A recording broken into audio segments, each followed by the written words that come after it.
I'd like to replay that Trump clip from Fox last night and get both your takes on it.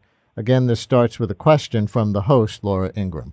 The word nationalism has taken on for the left this connotation of fueling anti-Semitism, hate, even violence. Do you think that is fair? And do you want to further clarify what nationalism means to you? To me, I don't have to clarify. It means I love the country. It means I'm fighting for the country. I look at two things, globalists and nationalists. I'm somebody that wants to take care of our country because for many, many years, you know this better than anybody, our leaders have been more worried about the world than they have about the United States, and they leave us in a mess. So I'm curious how you each hear the words nationalist and globalist as used by Donald Trump there. Tanya, would you weigh in on that?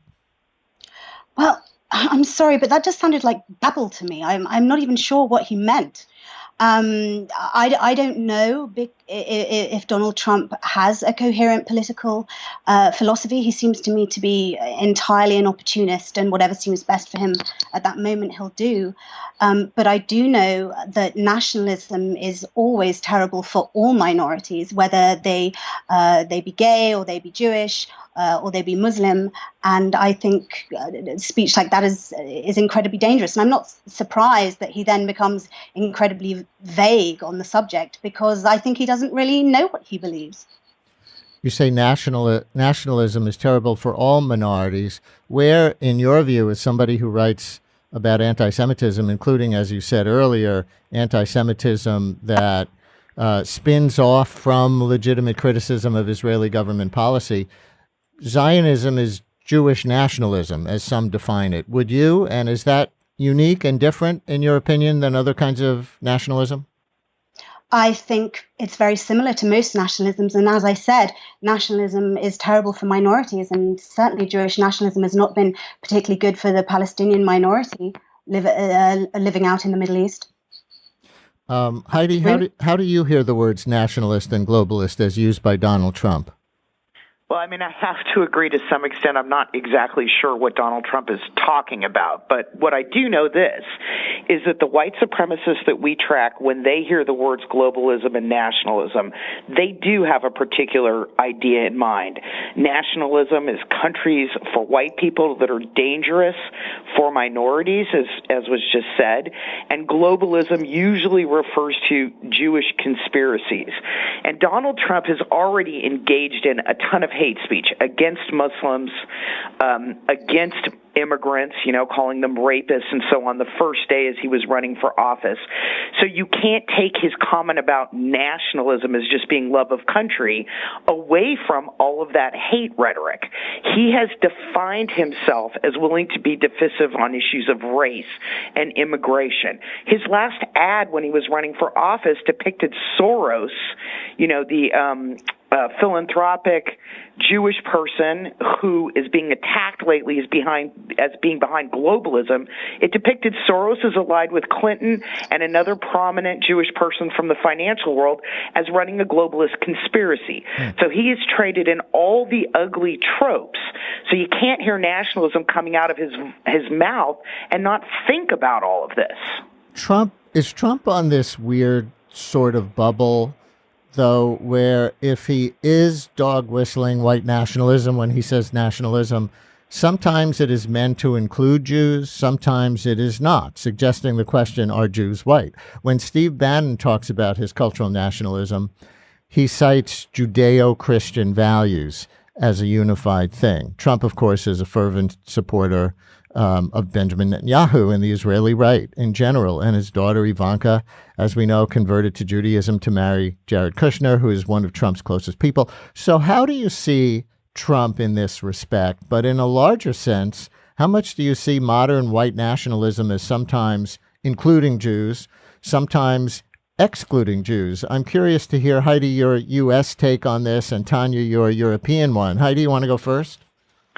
Yeah, there are some segments of the white nationalist movement in the United States that consider Jews to be white. At one point, a debate over this actually broke out in one of the largest white nationalist groups, American Renaissance here, about whether this should be the case. But I would say broadly, the white supremacist movement considers Jews to be a sort of a race apart. In other words, anti-Semitism, which is one of the oldest hatreds, runs fast and thick through every part of this movement.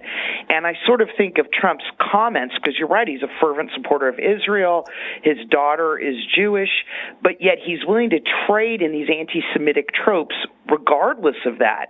And all I can think is that he is speaking to these extremist supporters of his with a wink, wink, and a nod. But when it comes to other populations, Muslims and immigrants, he's using a bullhorn. He's not dog whistling. And he has definitely been engaging in racist, divisive material that he's putting out there to these extremist types who support him. Tanya Gold, same question. Well, I have a theory about why some anti-Semites love Israel, and it's quite a dark theory, but I'll put it out there anyway. I saw a comment once on social media after an incursion into Gaza, an invasion or whatever, and the comment said, "You're not so special anymore." And I thought that was very, very interesting, because the point about Jews in Europe is after they were expelled, of course, by the Romans 2,000 years ago, they never had a country of their own. They were victims of pogroms and murders. They were the eternal victim people, and yet they were attached to God. And I'm sorry to go as far back in history as I am, but this is all very, very ancient stuff. And they stayed with this God even when their lives were threatened. And now in Israel, you see Jews behaving like every other nation state, as I said, not so special anymore. And I'm not suggesting any of this is conscious.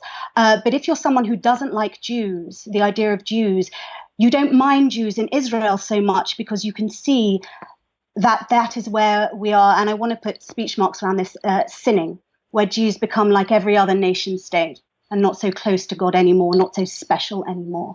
I say this is something only an anti-Semite would think.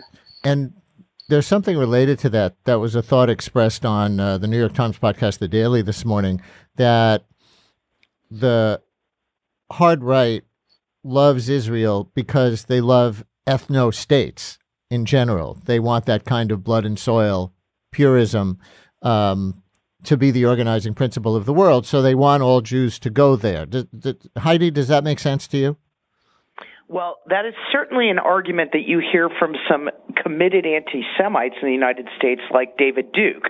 They want to make the argument that Jews have an ethno-state, meaning Israel, and why shouldn't white people have that? You actually hear that a lot. It's part of the anti-Semitic thinking in the United States, like once again the Jews are getting away with something that white people are denied. So that is certainly a topic of discussion, and many white nationalist leaders point to Israel and say it's hypocritical.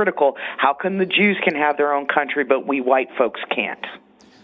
I want to play for you, Tanya, something about nationalism that your countrymate, the BBC's Katty Kay, said about patriotism versus nationalism on MSNBC last week.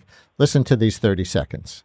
I think this debate about patriotism versus nationalism is playing out in other countries too, and other countries are watching how it's playing out here. It's clear patriotism, if Donald Trump had chosen to say I'm a patriot, no one would have been shocked. But it's this idea of nationalism, which in this country has connotations of white nationalism and race, and in Europe has connotations of fascism and a takeover of power, but is always associated with power. And whether you want to grab power from other groups, patriotism is a love of your own country and your own values, nationalism has to do with taking power from other people.